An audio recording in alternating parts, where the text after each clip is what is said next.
Não sei por que você está me olhando com essa cara tão simpática. O seu mundo e o meu estão em guerra. Essa provocação foi feita pelo pensador indígena Ailton Krenak, ao confrontar Luiz Bolognese, que o entrevistava para o documentário Guerras do Brasil. Seja bem-vinda ao Capital Natural de hoje, que também é podcast.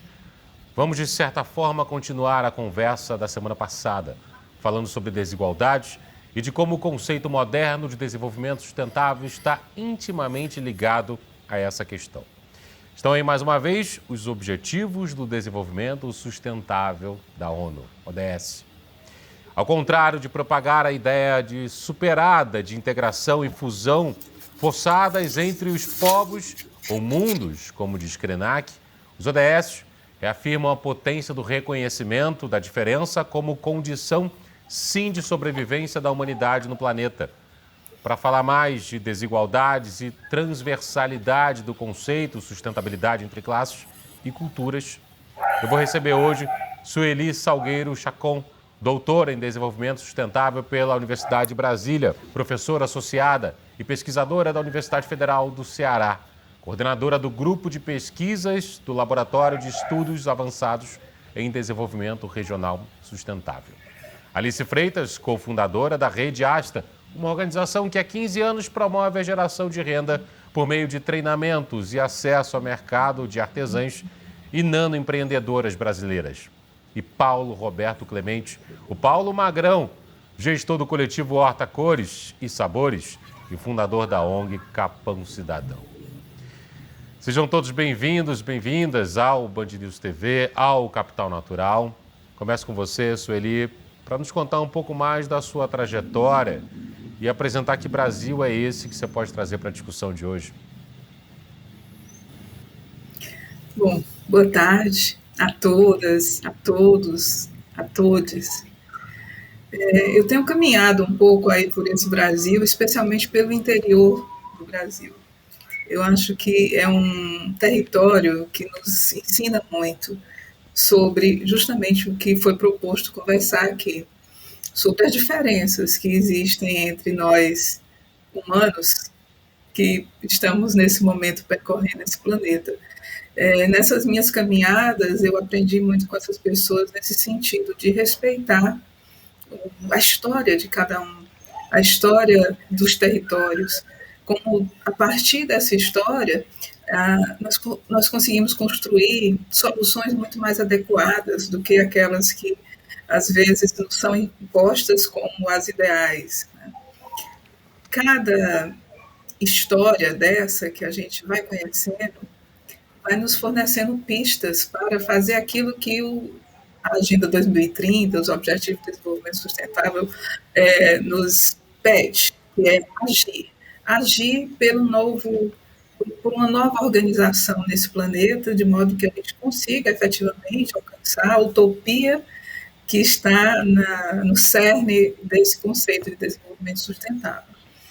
Como professora, eu tenho a oportunidade de aprender com meus estudantes, com meus parceiros nessa busca por esse modo de agir e alcançar o desenvolvimento sustentável. Então, espero que hoje aqui a gente possa dialogar, trocar experiências e descobrir maneiras de agir efetivamente para superar as desigualdades, essa ideia de desigualdade e alcançar a utopia da sustentabilidade. Que bom. Alice, seja bem-vinda também. Como é que a sua trajetória pôde gerar em você a discussão sobre comércio justo? Bem, bom dia a todos, a todas, a todes. Sueli. Há 15 anos que eu venho empreendendo a Rede Asta, que é um negócio social que olha para as desigualdades. O nosso grande sonho, na verdade, é tentar apoiar essa diminuição da desigualdade social. Então, a gente olha muito para a produção da periferia. A gente vai entender o que as pessoas produzem e o que elas podem consumir tanto na periferia quanto fora da periferia. A gente trabalha com o conceito de reutilização de resíduos, de recursos. E a minha trajetória me mostrou que na periferia, o que é periferia tem talento, né? O conceito de periferia, daquilo que está fora, é o conceito que está errado. Na verdade, nós estamos fora. Então, o que a gente precisa é olhar para a periferia, para a favela, com um olhar de território de talento, porque é lá que muita produção, bilhões e bilhões de reais são gerados para o nosso Brasil, para a nossa economia. Então, o que a gente precisa é passar a usar uma nova lente e enxergar os territórios como territórios de cidadania, de inclusão, de produção, de riqueza e de talento, e não de exclusão, e não de periferia. E é claro que eu também quero saber o que significa Asta. Asta é um nome muito bonito. Na verdade, a gente pegou esse nome de uma deusa do Olimpo, né, da mitologia grega, que se chamava Astrea. A gente teve a empáfia de mudar um pouquinho o nome da deusa e criar a nossa deusa brasileira, que é a Asta. Na mitologia, quando ela reinou, quando ela governou, ela foi uma das únicas mulheres na mitologia a governar o mundo, e quando ela governou foi conhecido como a Idade de Ouro, a Idade da Harmonia, a Idade do Equilíbrio. Então, uma mulher, né, que traz toda a sua biologia, todo o seu conceito de cuidado para o centro do poder do mundo. E é isso que a gente usa esse nome. Lindo, lindo. Paulo Magrão, seja bem-vindo ao Capital Natural.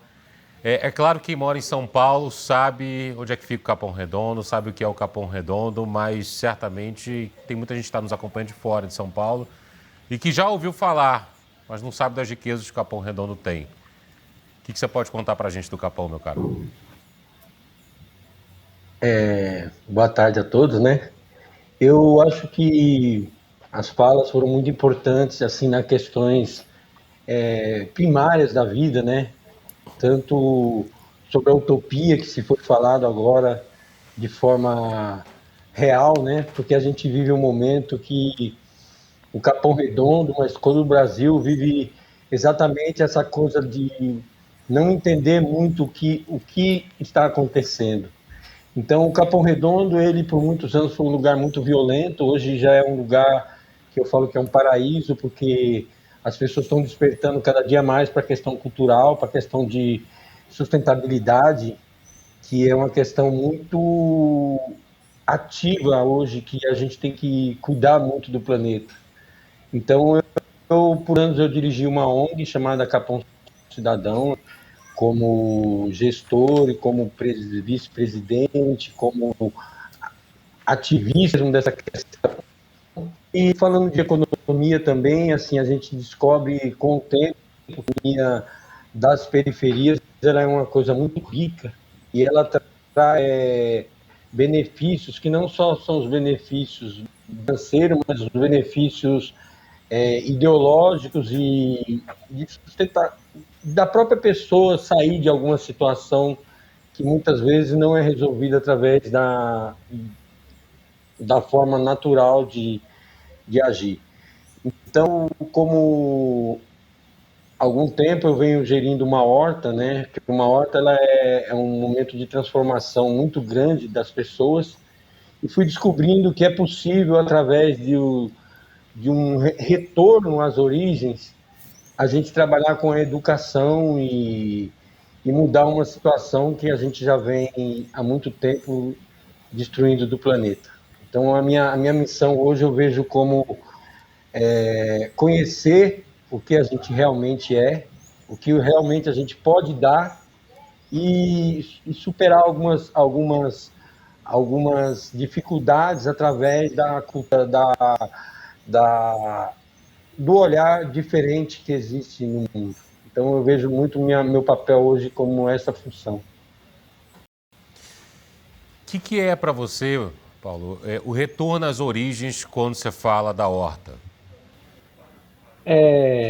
Nesse momento que a gente passa, né, eu acho que voltar às origens é ter um olhar diferente para algumas questões que faziam parte do que a gente vivia, principalmente as questões sustentáveis, né? Porque dentro das escolas, dentro da questão educacional, essa questão foi sempre deixada de lado de uma forma muito bruta, né? Porque eu convivo dentro da horta, é dentro de uma escola, e a gente convive com essa questão dos alunos, e a gente percebeu que existia uma distância gigantesca da questão da sustentabilidade, da alimentação, do consumo, que não era tratada nas escolas. Quando eu levei as crianças pela primeira vez dentro de uma horta, assim, me assustou muito. Eu fiquei alguns dias pensando como que a gente ia resolver esse problema, que é uma coisa que não é tão simples de resolver, pelo fato do distanciamento urbano que existe hoje da terra, das questões da terra com as pessoas. Então, me assustam umas questões básicas de olhar dos professores, porque eu vi que os professores eles não conheciam as verduras, não sabiam os benefícios, não tinham muita esse olhar de mãe, né? Aquele olhar de mãe que cuida dos filhos, as mães antigas. Então eu falo que a gente tem que retornar pelas essas questões mesmo, porque você chega numa roça há algum tempo, você via que as comidas eram feitas nas próprias folhas, era uma questão tanto de origem como ancestral. E hoje a gente vê tudo muito fácil. Você chega no supermercado, nem de cascar uma laranja as pessoas descascam mais, já vem a laranja descascada, o suco já vem. Então esse contato com a natureza vai gerando um distanciamento que a pessoa vai perdendo, consumindo, né? Consumindo as coisas que fazem mal, que nem tanto os plásticos como outros acetatos, e a gente vê que isso não está fazendo bem para o planeta, né? E hoje a minha prioridade é realmente cuidar de coisas de sobrevivência, porque as mudanças climáticas estão aí a todo momento, a gente vendo catástrofes, e ainda é possível evitar. E eu vejo dessa forma, a vida tem que ser simples e ela não, nós continuamos com essas questões complicadas de querer facilitar, de querer correr, de querer consumir, de querer poluir, né? Porque a gente vê que a poluição hoje não é só os materiais, ela também ela trafega por vários segmentos da sociedade. Diante disso, professora Sueli... Eu tive... Diga, por favor, Paulo. Não, eu tive há algum tempo visitando alguns lugares no sul, sobre energias limpas, sobre energias possíveis, em Belém, e a gente vê que essas energias também, elas têm as suas consequências, né? Que nem o carro elétrico, ele vai ter as baterias que vão poluir, então a gente tem que ir criando fórmulas de utilizar mais o nosso corpo, a nossa energia própria, para ter um respaldo melhor da terra, da água, porque essas coisas vão consumindo o planeta. É isso.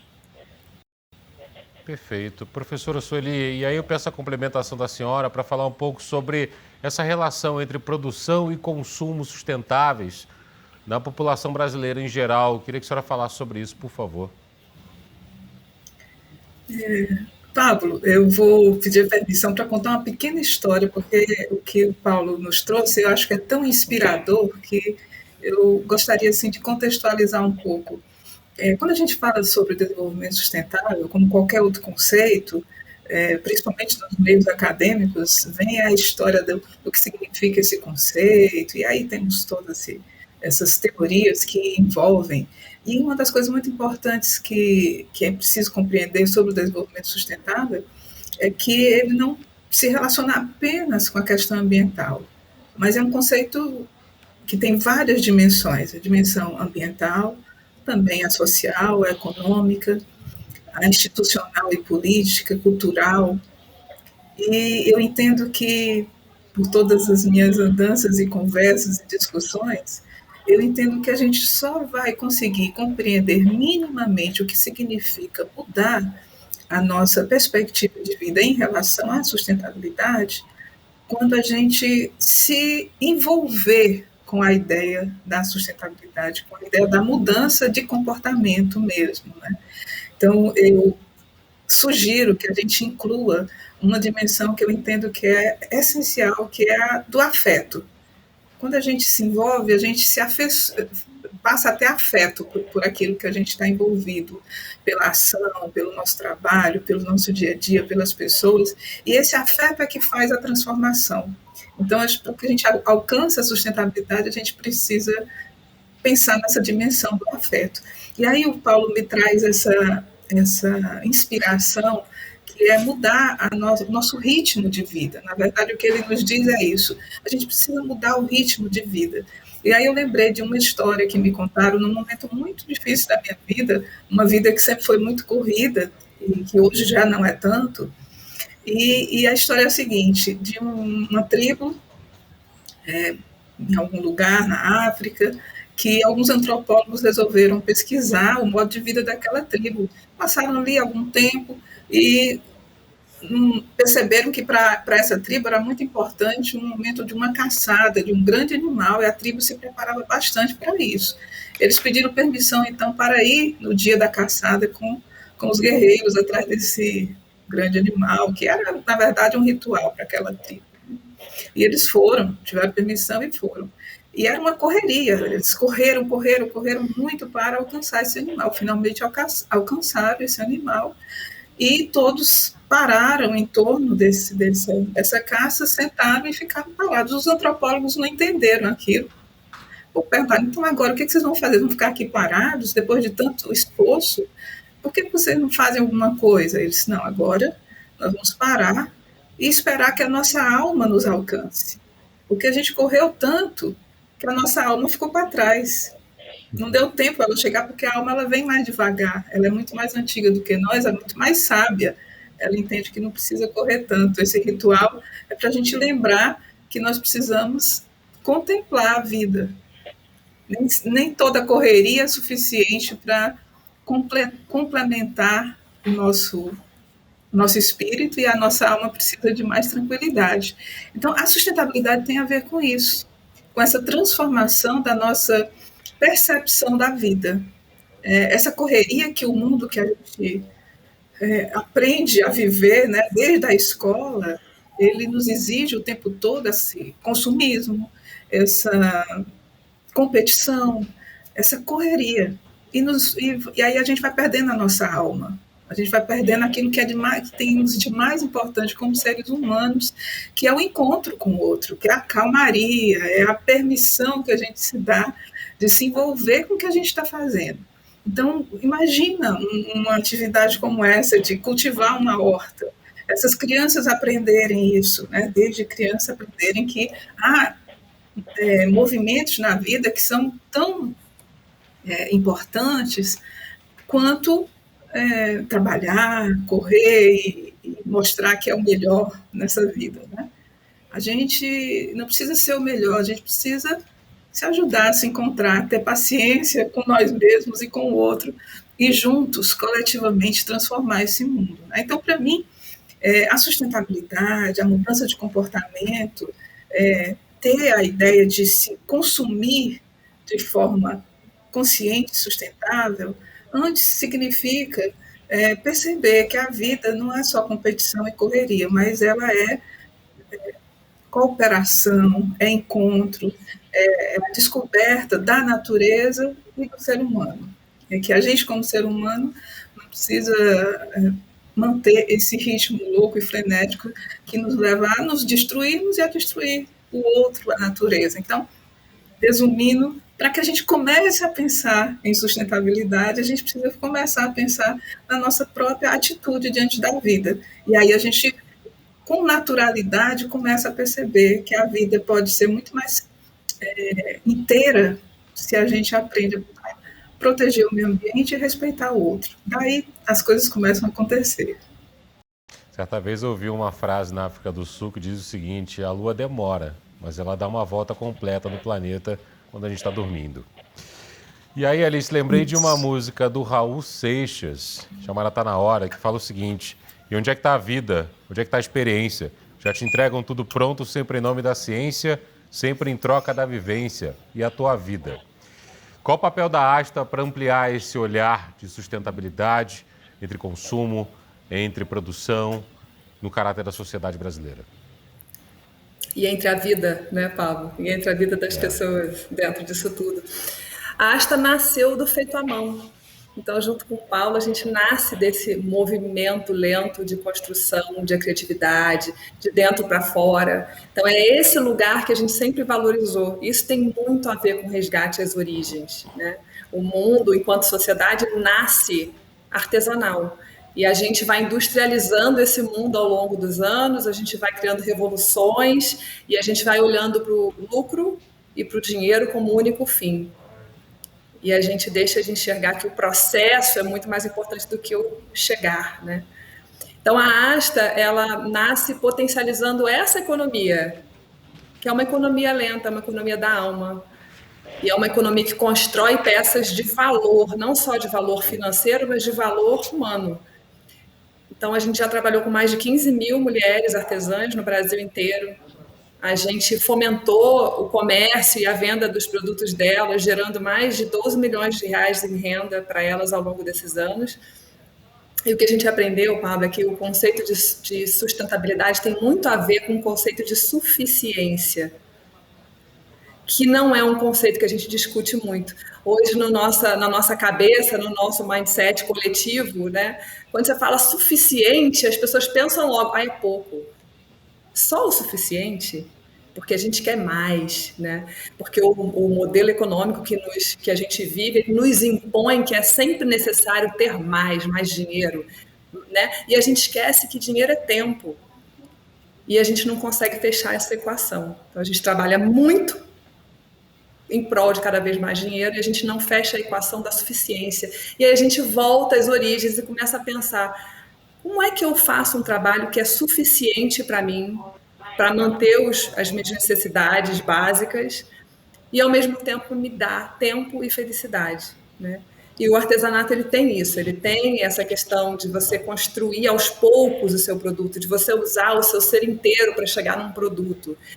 E o pequeno empreendedor também tem isso. Então, a Asta hoje está trabalhando muito forte com o conceito de localização, que é o oposto da globalização. Então, a gente está estudando muito como é que você volta para esses lugares e olha para o lugar onde você nasceu, olha para a sua cidade, para o seu bairro, para a sua comunidade, entende o que está sendo produzido ali, o que eu posso trocar com outra pessoa, algo que eu não quero mais eu troco, quem são os empreendedores que estão fazendo girar aquela economia, e é aquela coisa do estar perto, né? Você aproxima humanamente, você diminui poluição, você começa a trabalhar com esse resgate da aldealização. Muito isso que a Sueli contou para a gente. Então, como é que você transforma a sua comunidade numa comunidade próspera, trabalhando com o talento humano e de recursos que ela pode te oferecer, sem olhar para esse lugar de que o único caminho possível é a ampliação desenfreada dos lucros, né? O desenfreado do que não é só suficiente, mas que é mais para todo mundo. E está sendo muito lindo caminhar nesse movimento da localização e entender como as nossas cidades são produtivas e como que a gente não conhece o que está sendo feito de serviço e produto a menos de 3 quadras do lugar onde a gente está. Você está num prédio, você não sabe que a sua vizinha de cima faz um bolo maravilhoso. E aí você vai, atravessa a rua e compra um bolo numa franquia internacional, numa grande rede, né? E você leva todo o seu dinheiro para fora da sua comunidade. Quando você compra num comércio local, de um produto local, o seu dinheiro fica 3 vezes mais na comunidade do que quando você compra numa grande rede dessas. Então, é esse o nosso olhar, Pablo, é olhar para esse local. Como é que a gente retoma essas origens, passa a compreender o seu espaço e passa a se tornar curioso para saber o que é que tem aqui, que está sendo feito na minha cidade, está sendo produzido na minha cidade, e direcionar o seu consumo, porque dinheiro é energia, direcionar a sua energia para fazer circular essa prosperidade no lugar onde você está. E aí começar a criar essas micro-revoluções, porque eu acredito muito nas micro-revoluções, né? São das micro que nascem as macro. Então, a gente começa pequenininho numa cidade, depois a gente vai para outra, depois a gente vai para outra, e quando a gente vê, a gente tem movimentos de localização incrustados na cabeça, na cultura das pessoas, fazendo com que o brasileiro entenda que eu preciso direcionar o meu consumo para que esse consumo volte para mim, de outras maneiras, né? Mas que volte sabendo que eu estou investindo também na prosperidade da minha região. Jeito perfeito da gente encerrar essa nossa primeira parte da conversa e já adianto que quero abrir na semana que vem falando de cidadania com vocês. Sueli Salgueiro Chacon, professora da Universidade Federal do Ceará, coordenadora do Grupo de Pesquisas do Laboratório de Estudos Avançados em Desenvolvimento Regional Sustentável, Alice Freitas, cofundadora da Rede Asta, uma organização que, como ela nos contou, promove geração de renda por meio de treinamentos e acesso ao mercado de artesãs e nanoempreendedoras brasileiras. E Paulo Roberto Clemente, o Paulo Magrão, gestor do coletivo Horta Cores e Sabores e fundador da ONG Capão Cidadão. Muito obrigado aos três pela presença esse fim de semana aqui no Capital Natural, no Band News TV e também em podcast. E até semana que vem. E a você, uma excelente semana que nos acompanhou. Muito obrigado, continue se cuidando, refletindo sobre os temas dessa semana e até o próximo fim de semana.